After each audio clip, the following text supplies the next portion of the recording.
El defensor de l'espectador.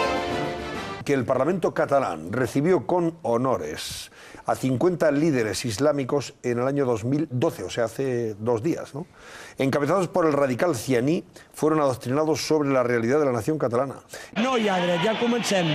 La foto es alusiva a esa reunión con los líderes islámicos en 2012 y el anfitrión es don Josep Rull, hoy coordinador general de Convergencia Democrática de Cataluña. A lo mejor es que esta gente prefiere integrarse en el califato que en España. Normal que prenc una pastilla abans de vindre, Les parece más apetecible ese entorno del Estado Islámico que el entorno español, no lo sé. Madre de Dios, madre de Dios. Qué cosas, qué vergüenza. Y que esto se esté pagando con los impuestos de todos los españoles. Manda narices, qué vergüenza. Pues ahí tenéis la foto, que seguro que traerá cola en las próximas horas.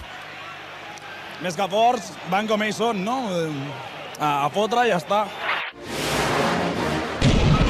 El defensor de l'espectador.